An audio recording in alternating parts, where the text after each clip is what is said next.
La team, aujourd'hui on se retrouve pour ma deuxième vidéo sur ma prise de poids.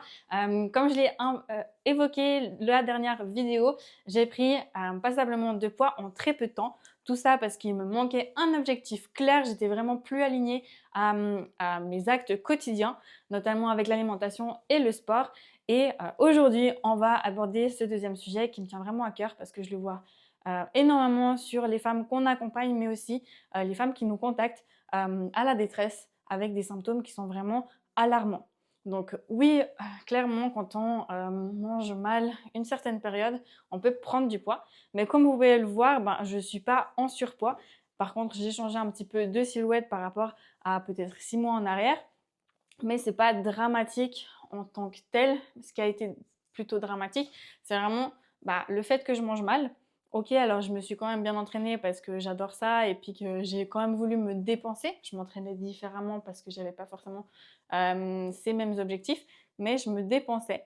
Par contre, l'alimentation a été un petit peu catastrophique. J'ai voulu faire l'opposé de tout ce que j'ai prôné jusqu'à présent. Et ça a vraiment été une expérience pour moi, je regrette pas.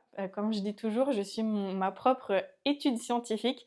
J'adore tester les choses. Alors, c'était pas pour les tests, c'est vraiment un manque de clarté vis-à-vis de mes objectifs. Mais j'ai pu comprendre un peu mieux ce qui était de l'autre côté avec une alimentation ainsi. Quand on mange mal, les premiers indicateurs, forcément, ça va être la partie esthétique. On prend un petit peu de poids au début, ça peut être fun, on se dit que ça va passer, mais ça va bien plus loin que ça. Donc typiquement, moi, ce que j'ai pu expérimenter aussi, ce que je vois avec les personnes que j'ai en appel, ça va vraiment être, typiquement, mon parcours, ça a été la fatigue. Donc malgré mes 8 heures de sommeil par nuit, ce qui est super, j'étais toujours fatiguée. La peine à sortir du lit, la motivation qui chute, la digestion qui commence à pécloter, alors que 8 heures de sommeil, des entraînements qui sont assez conséquents, vraiment quelque chose qui était alarmant, c'était l'humeur. Parce que l'humeur, en fait, oui, ça peut vous impacter vous, mais quand ça se répercute sur les autres, comme vos proches, ou alors même au travail, c'est qu'il y a vraiment un souci que vous n'arrivez pas à régler à l'intérieur de vous et que ça sort malheureusement. Donc vraiment, ces paramètres, en fait, oui, ça peut être esthétique, mais ça va bien plus loin que ça. Et c'est là où ça devient problématique. Le pire dans tout ça, c'est vraiment pas ce qu'on voit dans le miroir, mais vraiment ce qu'on peut ressentir. Donc c'est vrai que autant moi que quand j'ai des appels, personnellement, moi j'ai vécu quoi? La dissonance de la femme que j'ai toujours incarnée, la femme puissante qui suit ses entraînements et puis son alimentation à la lettre. Et puis, euh, et puis aussi la clarté mentale. La clarté mentale, c'est vraiment quelque chose qui a été impacté. Tout devient flou, toutes réflexions sont lentes, vous voyez vraiment jamais quelque chose de 100% clair. Et ça, ça vous impacte au quotidien. Et surtout, quand vous avez peut-être des responsabilités, que ce soit autant à la maison qu'au boulot, ça vous empêche de bien travailler aussi. Donc ça, c'est vraiment quelque chose qui a été fort chez moi. Ensuite, il y a la culpabilité, que vous mangiez, que vous reposiez, vraiment, quoi que vous fassiez ou pas, vous culpabilisez.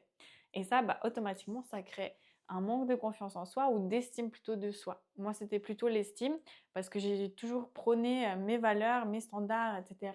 Et là, en fait, je m'étais complètement évadée, je m'en fichais et puis finalement, j'avais plus aucune valeur de moi-même. Donc, c'est vraiment aussi un tip que je peux vous donner, c'est vraiment d'avoir des valeurs phares qui vous tiennent à cœur pour aussi, une fois que vous savez qui est-ce que vous voulez incarner, la femme que vous avez envie d'être, là, vous pouvez vous donner vos standards et vous fier à eux. Si vous vous fiez à ces standards, ces valeurs, rien ne peut vous arrêter. Peu importe les commentaires, que ce soit positifs ou négatifs, vous allez toujours aller de l'avant et puis prôner qui vous êtes avec fierté.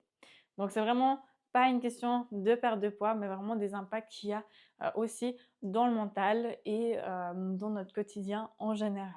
Manger mal ou prendre du poids, c'est vraiment jamais quelque chose qui reste confiné dans notre corps, c'est quelque chose qui impacte nos relations.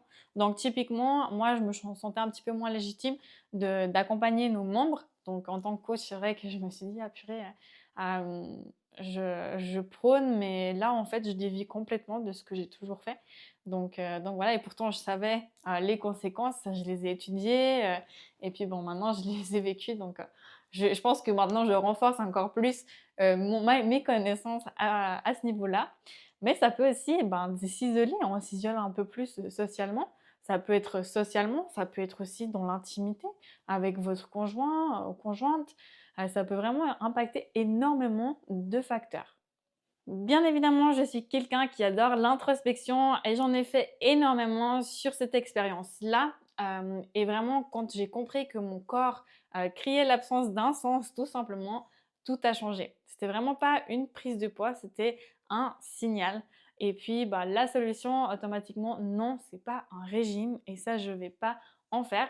Je fais plus de compétition, donc il n'y a pas de régime à avoir. C'est vraiment une reconnexion profonde à ta propre identité. Donc vraiment, on va retravailler qui est-ce que tu veux devenir, qu'est-ce que tu veux, enfin quelle femme tu veux incarner et aussi qu'est-ce que tu veux dégager. C'est exactement ce qu'on fait chez Glow Up Fit. On relève les femmes, on redonne un cap et une direction avec une vision et un pourquoi. Si vous êtes reconnu dans ces effets invisibles, il est temps de reprendre le pouvoir. Non pas avec plus de contrôle, mais vraiment avec plus d'intention, de clarté et plus d'amour envers soi-même. Et dans une prochaine vidéo, je vais vous partager comment je redessine mes objectifs, ma vision et aussi la personne que je souhaite incarner. Parce que la discipline, ça peut être un luxe et le nouveau luxe, c'est d'être soi.